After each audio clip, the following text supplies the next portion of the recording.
Estudo bíblico de hoje, e hoje realmente a gente vai estar terminando o estudo sobre crescimento espiritual, né? Sobre como alcançar a maturidade cristã. Nós então veremos hoje sobre a 10ª chave. Vimos a 9ª chave quinta-feira passada. O texto então para o nosso estudo de hoje é 2 Pedro, capítulo 3, verso 17 até o verso de número 18, apenas aí, dois versos. Livro de 2 Pedro, capítulo 3, verso 17 até o verso de número 18.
Todos encontraram?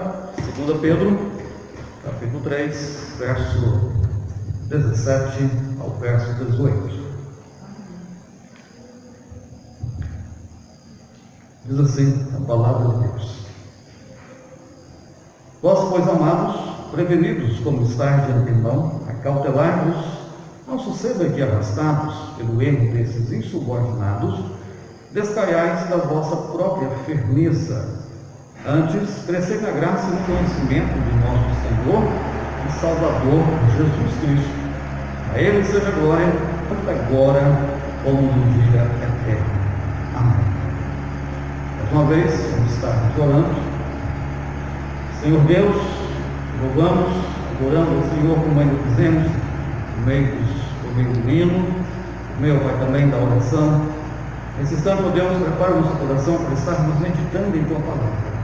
Deus, sabemos que esse assunto de crescer na vida cristã é algo muito importante. Portanto, Deus, nesse momento, esteja falando aos nossos corações e que possamos, ó Pai, no dia a dia, realmente estarmos buscando esse crescimento na vida espiritual, na vida cristã. Oramos em nome de Jesus. Amém. Então, nós estamos hoje na 10ª chave.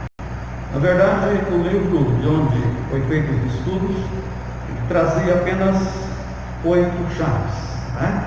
Essas eram a palavra de Deus, a obediência, saber que o propósito nosso é adorar a Deus, né? Viver pelo louvor de Deus. Outra chave era como colocar isso em prática, colocar a nossa vida, todas as áreas como sendo para o louvor de Deus, louvando a Deus com aquilo que a gente faz, porque louvor não é apenas você cantar, adoração não é apenas você cantar, nós temos, na verdade, fazer com que tudo aquilo que a gente faz seja para a glória de Deus. Tratamos também sobre obediência, que é uma dessas chaves, a confissão dos pecados, né? Você abrir o coração para Deus e confessar os seus pecados. Uma outra chave, a oração, né? Outra chave, e sabemos que tem diversos tipos de oração: oração de gratidão, oração de louvor, oração de intercessão, que é a mais usada. Como a gente vê aí no dia a dia o pessoal afirmando, é verdade, né? Que a oração é algo que é poderosa porque Deus nos dá a graça de, com essa chave, acessar o poder do agir de Deus na nossa vida e na vida então daqueles que estão à nossa volta. E vimos a última chave, ou melhor, a penúltima chave, quinta passada, que foi a respeito da fé. E hoje veremos a respeito dessa chave que aparece aqui no livro de 1 Pedro, capítulo 3, do verso 17 ao verso 18. Então, do verso 17 ao 18, nós temos aqui mais uma chave. Qual que é essa? A graça. Observe aqui no verso 18. Antes crescei na graça e no conhecimento de nosso Senhor e Salvador Jesus Cristo.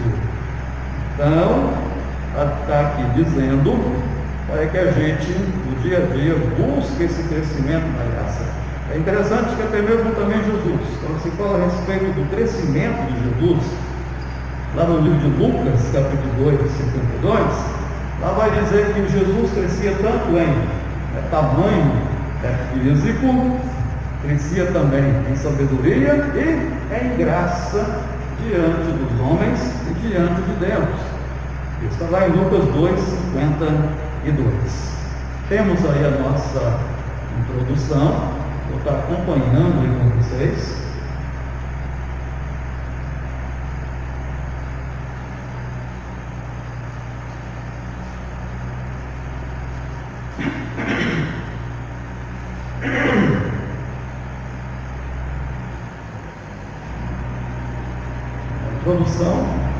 A introdução diz assim: a graça de Deus é um dos assuntos mais citados, estudados, tem como pregados em mensagem dos púlpitos de todas as igrejas. Mas curioso é o fato de que há uma dificuldade notória na prática da graça de Deus na vida cotidiana.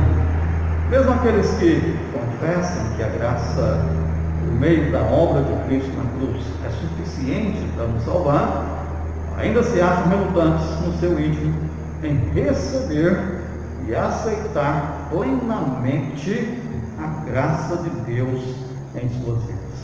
É interessante isso. Mesmo que a gente saiba que a graça significa algo que a gente não merece, né? Não merecemos sermos perdoados por Deus, perdoa.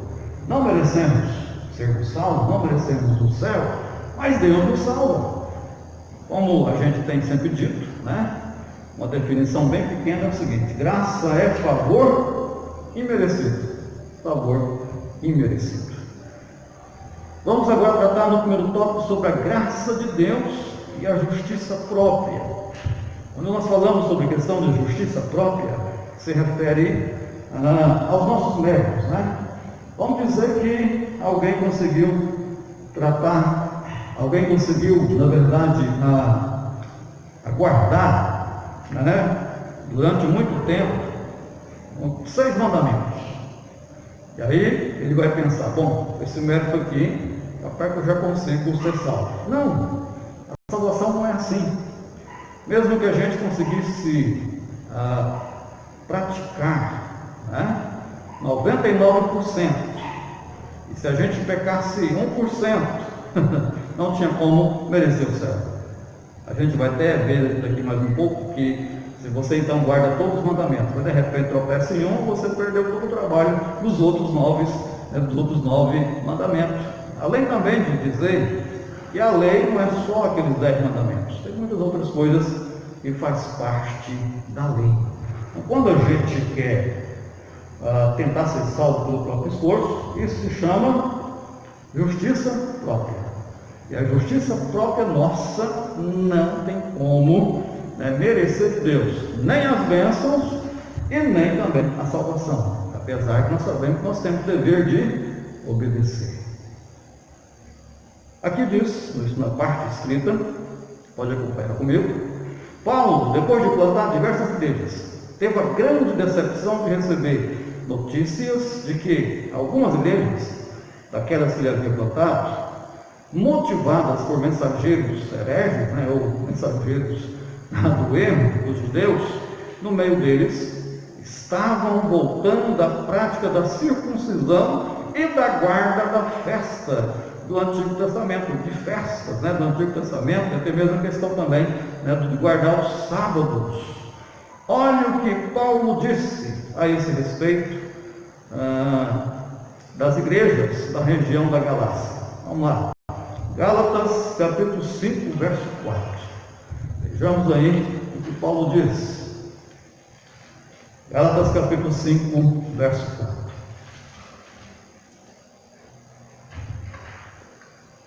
O que diz mesmo? Gálatas 5, verso 4. Está dizendo assim, encontraram? Gálatas 5, verso 4 diz: de Cristo vos desligastes, vós que procurais justificar-vos na lei, da graça decaíste. Isso por quê? Porque eles estavam sendo ensinados por alguns mestres, que não eram mestres coisa nenhuma, eram mestres falsos. Eles estavam sendo ensinados que para eles realmente ser salvos, eles precisavam então de voltar a praticar a lei. Tinha até mesmo de circuncidar, tinha de guardar aqueles mandamentos em relação à questão das festas, guardar sábado e assim por diante. E aí Paulo chega a dizer: olha, vocês decaiu da graça, vocês desligou de Jesus. E Paulo faz aí nesse texto de Gálatas diversas reflexões para mudar a ideia daquele povo e mostrar que a salvação é pela graça mediante a fé em Cristo. Não uma fé qualquer, mas uma fé viva, uma fé, né, atuante.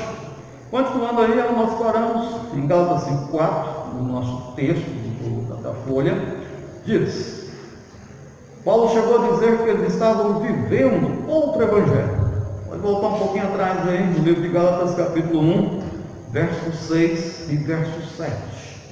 Vou voltar a Bíblia aí. Admira-me que estejais passando tão depressa daquele que vos chamou na graça de Cristo para outro evangelho, o qual não é outro senão que há alguns que vos perturbam e querem perverter o evangelho de Cristo. Exatamente. Então, esses judeus lá que estavam ensinando coisas erradas para eles, colocando regrinhas do Antigo Testamento, coisa que não era mais preciso praticar. Após o texto de Gálatas 1, versos 6 e 7, continuando a leitura na folha, da mesma forma hoje, quando a igreja cria qualquer outra regra para que as pessoas cumpram e assim mereçam a salvação ou as bênçãos de Deus sobre as suas vidas, está decaindo da graça para a lei. Os irmãos têm a ciência que, há mais ou menos cerca de 30 anos atrás, com o nascimento de algumas igrejas pentecostais, houve uma grande busca de viver algumas regrinhas, né? Era algumas poucas regras para os homens e um punhado de regras para a mulher. Algumas igrejas ainda estão tentando colocar essas regras em prática. Naquele tempo a mulher não poderia andar de bicicleta, a mulher não poderia usar calça esporte, não poderia usar maquiagem, não poderia usar brinco, essas coisas, porque eles achavam e assim ensinavam, dizendo que a Bíblia condenava isso. E colocavam então na cabeça do povo: olha, se vocês não guardarem isso aí, vocês não vão para o céu. E dizia então para os batistas e presbiterianos: olha, eles não vão para o céu porque as mulheres lá cortam o cabelo, as mulheres lá não vestem, vestem bermuda, vestem isso e aquilo outro. Irmãos, isso é regrinha criada por homem e é, na verdade, de certa forma, decair da graça, voltando, né, para a lei. Claro, sabemos que toda coisa em excesso é pecado. Sabemos também que as vestimentas têm de haver os cuidados certos. Mas criar regra que a Bíblia não tem é realmente voltar para a lei. Os fariseus no tempo de Jesus, eles aumentaram muitas vezes. Só que era um ponto de compilar ao todo cerca de mais de 600 leis. Eles tinham até a quantidade de quilômetros que eles poderiam andar durante o domingo. Não poderiam nem quebrar uma espiga de milho e comer. Tanto é que eles chegam a dizer que Jesus pecou, porque Jesus quebrou espigas e comeu juntamente com os discípulos no sábado, como também disseram que Jesus pecou, porque Jesus, isso o próprio povo de Deus, dois erros, porque Jesus, ele curou um homem no domingo e mandou ele carregar a sua cama, carregar a cama ali, que foi trabalho. Vocês podem aí perceber isso, né, nos evangelhos. Irmãos queridos, isso é farisaísmo, isso não traz a salvação, isso é pesar a carga do povo mais do que a vida, né, já é pesada. Continuando onde nós paramos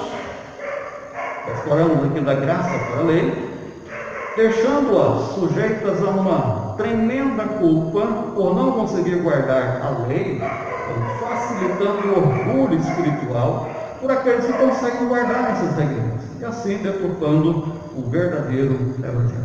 E realmente, aqueles que conseguem guardar essas regrinhas, eles acham então que são melhores, acham então que realmente estão merecendo ser salvos. Então, portanto, a Igreja Batista, Presbiteriana e outras durante aquele momento não fez nenhuma mudança, porque nós cremos que o Evangelho ele é ditado pela graça de Deus, a salvação é mediante Jesus, temos sim de obedecer, fazer aquilo que é certo, aquilo que é correto, né? Amar a Deus, amar ao próximo, praticar o bem. Segundo tópico, a graça não anula a lei. A gente vai encontrar exatamente a Bíblia fazendo essa afirmação. Como então entender isso? Vamos lá. Como vimos no tópico acima, guardar a lei ou qualquer outra regra criada pela igreja é não viver a graça de Deus na nossa vida. Na verdade, é o que se chama de buscar a justiça própria. E essa não é, a justiça própria não é suficiente para nos libertar. Tiago 2,10 nos mostra isso. Vamos lá. Tiago capítulo 2, verso 10.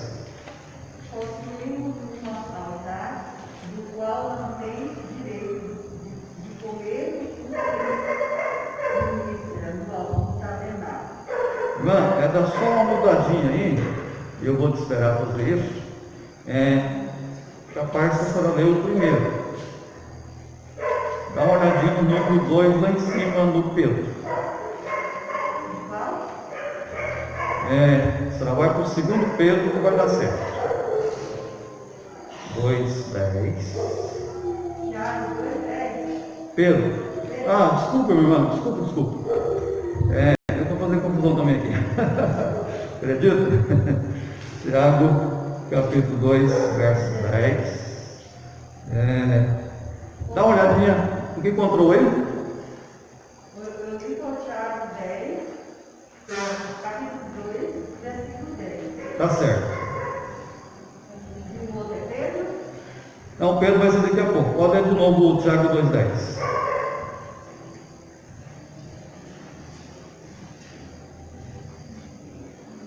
Tiago 2,10. Isso.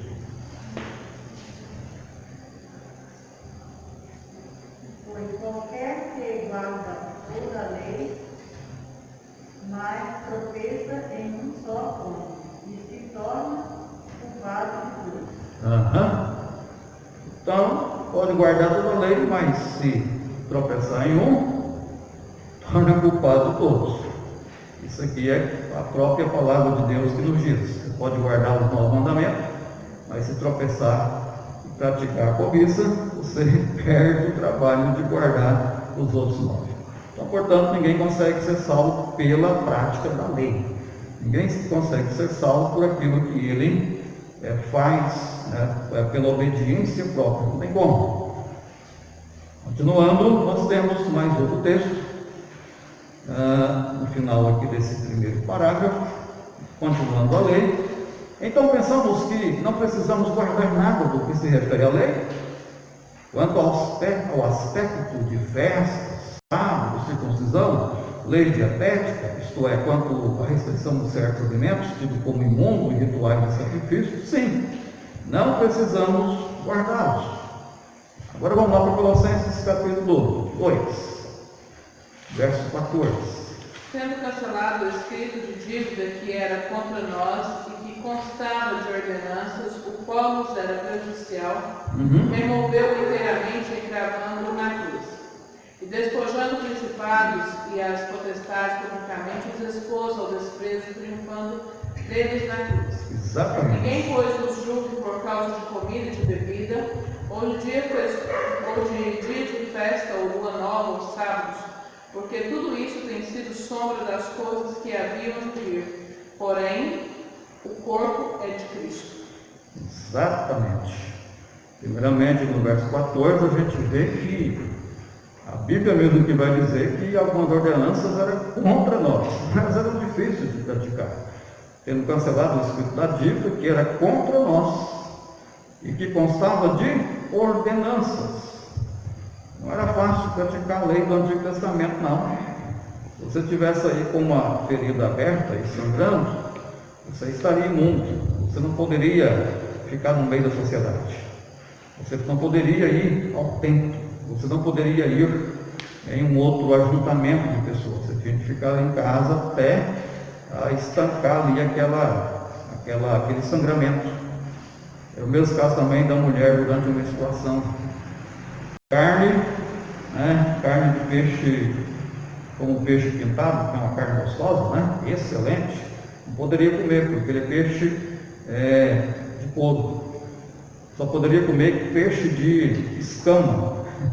Se fosse de couro, poderia ser bonito e tudo mais, mas ele não poderia ser comido pelas pessoas.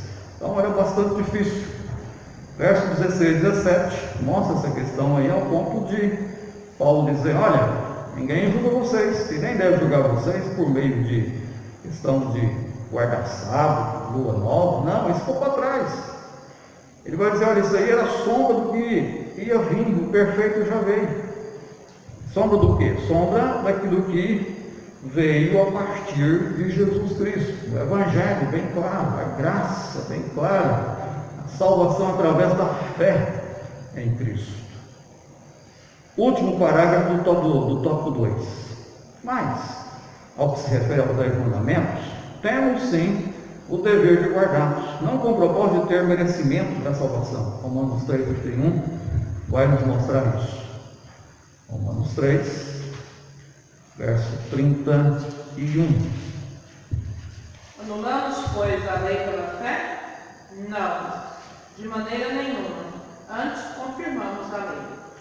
Então a lei não é cancelada por meio da fé e da graça. Ela não fica nula. Pelo contrário, ela é confirmada. Qual? O que é a lei aí? Essa lei aí não é a lei de comida. Essa lei aí não é a lei sobre sacrifícios, que também ficou para trás. Essa aí não é a lei de guarda de sábados e festas. Essa também ficou para trás. Mas são os 10 mandamentos. Os 10 mandamentos, eles são leis morais e elas continuam para a gente guardar hoje. Mas não vamos guardar pelo fato de que eu tenho de guardá-las para ver se eu seja salvo. Não, é o contrário. A salvação nos alcança em Cristo Jesus pela fé. A gente é salvo em Cristo e podemos contar com essa bênção, que é a bênção maior. E a partir então de nós realmente termos essa certeza, essa alegria de que somos salvos e perdoados em Cristo Jesus, por meio dessa alegria, dessa gratidão, é o motivo então da gente praticar os mandamentos. Eu sou grato a Deus e por isso então eu vou guardar os mandamentos como sendo uma forma de gratidão ao Deus que tudo nos deu. Essa é a melhor maneira da gente trabalhar então com a lei. Estamos aí no tópico 2, terminamos ele. Vamos então para o terceiro tópico. Necessitamos da graça de Deus todos os dias. É interessante, não é apenas a salvação, lá na sua conversão, que a graça é necessária. A graça, ela continua sendo necessária hoje, amanhã, depois e até o dia que eu partir para estar com Jesus, ou então até o dia que Jesus vir estar conosco e a gente encontrar com Ele nos ares. Nós carecemos da graça o tempo todo. Não é aquela ideia que Deus então fez a parte dele e agora eu vou fazer a minha. Sim, em algumas situações a gente sabe que é dessa forma. Por exemplo, em relação às coisas sobre enfermidade, né? Nós fazemos aquilo que a gente pode fazer, a parte nossa, ir ao médico, tomar os medicamentos, mas orar e confiar em Deus para que Ele faça aquilo que a gente não faz. Ele faz aquilo que a gente não consegue fazer. Mas em se tratando da vida cristã, a gente continua o tempo todo carecendo da ação da graça sobre a nossa vida. Nós estudamos durante 3 meses as lições da escola dominical tratando sobre a graça. Creio que os irmãos lembram, ela tinha como título a graça, ou melhor, o triunfo da graça na prática cristã, né? Então, na prática do dia a dia, o triunfo da graça no nosso dia a dia. Irmãos queridos, lembra que nós temos aí na folha, saber que a salvação é pela graça, mediante a fé em Cristo? Aí nós pulamos um textinho ali vou voltar aqui atrás sobre a graça não anula a lei. Estou olhando aqui, ficou uns textinhos para trás aqui, né? Vamos voltar aqui, nós estamos em Romanos 3,31, que diz: mas como fruto da nossa gratidão à salvação pela graça mediante a fé em Cristo Jesus, Efésios 2, verso 8 e 9. Vamos lá? Efésios, capítulo 2, verso 8 e 9. Quem encontrar para ler para nós. Porque pela graça sois salvos mediante a fé. E isso não vem de vós, é o dom de Deus, e não de obras, para que ninguém se glorie. Exatamente. Então a salvação, como que ela acontece? Pela graça mediante a fé. Não é pelas obras, para que ninguém venha bater no peito e dizer: olha, realmente eu mereço porque eu fui obediente, guardei os 10 mandamentos, agora eu posso ser salvo, né? Eu vou ser salvo. Não é assim. Mas vejamos que essa fé aí, ela também não pode ser uma fé sem obras. Porque se ela for sem obra, ela é morta, né? É o que a gente vai ver aqui, isso mesmo. E essa fé que devemos ter em Cristo não pode ser uma fé qualquer. Se você sair fora aí, até aqueles que estão lá meio bêbados com a garrafa de pinga na mão, você vai perguntar para ele assim: você crê em Deus? Creio.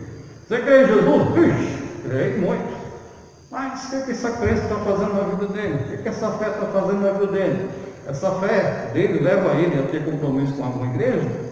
Essa fé dele leva ele a ter compromisso com Jesus? Não, então, portanto, uma fé morta. A fé que não serve para nada, um crer sem sentido, vazio. Deus quer isso, não é qualquer crer que é para a salvação, não é qualquer fé que é para a salvação. Primeiramente, ela tem que ser uma fé, então, viva, uma fé que atua pelo amor. O texto é, novamente, Gálatas, capítulo 5, verso 6. Porque em Cristo Jesus nem circuncisão e nem circuncisão tem um valor algum, mas a fé que atua pelo amor. Mas a fé que atua pelo amor. E como que é essa fé que atua pelo amor? É aquela fé que te leva a ter compromisso com Deus, amar a Deus. É aquela fé que te leva a ter compromisso de amor com o próximo, amar o próximo, amar o irmão, de fato, de verdade. Ela deve então ser uma fé completamente viva. Tiago 2,17, o que fala aí? Tiago 2,17. Olha, se não tiver assim, também a fé, se não tiver obras, por si só está mal. Pequenininho o verso aí, né? Então a fé, se ela não tiver obra, não está valendo nada. A fé de Abraão teve obras, teve prova de que realmente ele queria em Deus, teve, a ponto de até mesmo entregar o seu filho para ser sacrificado.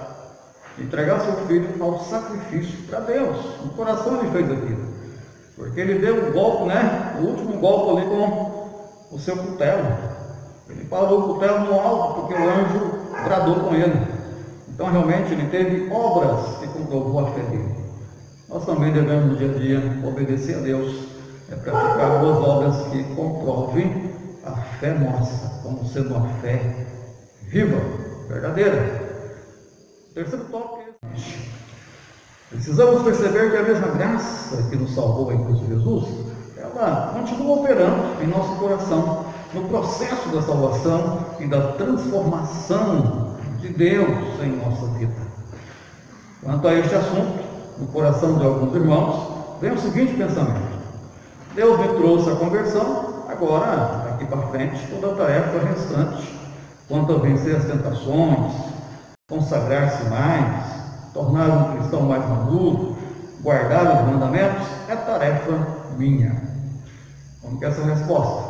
Com certeza é realmente uma responsabilidade nossa, mas uma tarefa na qual precisamos contar com o agir de Deus pela graça, então a vencer o pecado e assim realmente viver, guardar esses mandamentos. Na prática, realmente você bater o joelho no chão, ajoelhar de fato de verdade, ter um coração voltado para Deus e dizer: olha, Senhor, eu não consigo sozinho, me ajude, me dê força, me capacite, até mesmo lá os trabalhos, cargos que Deus nos dá, ofício, é preciso dessa capacitação que vem de Deus, é preciso a atuação dessa graça na nossa vida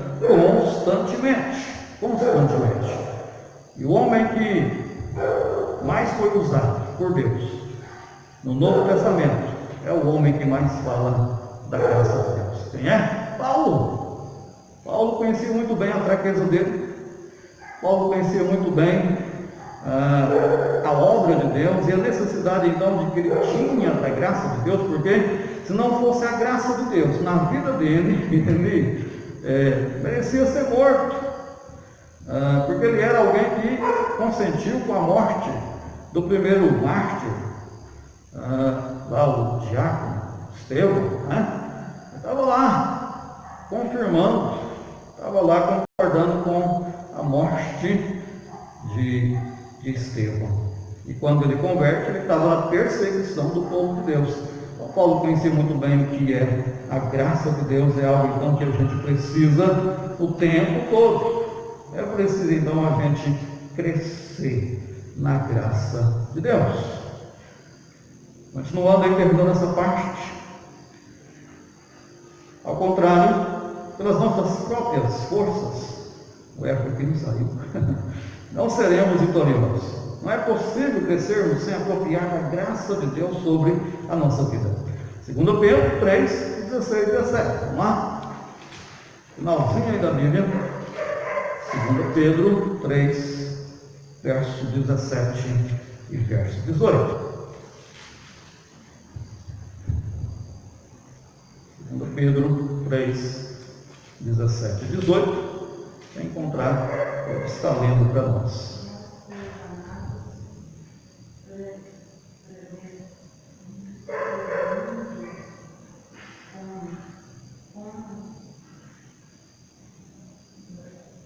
Estais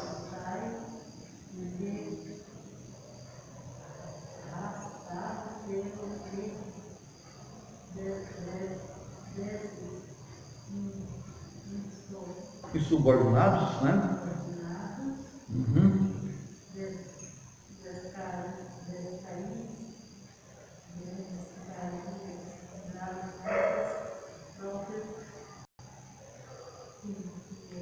Isso.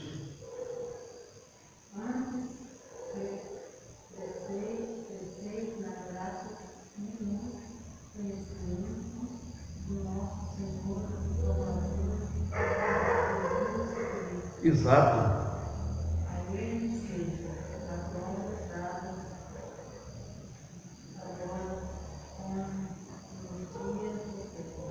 Amém.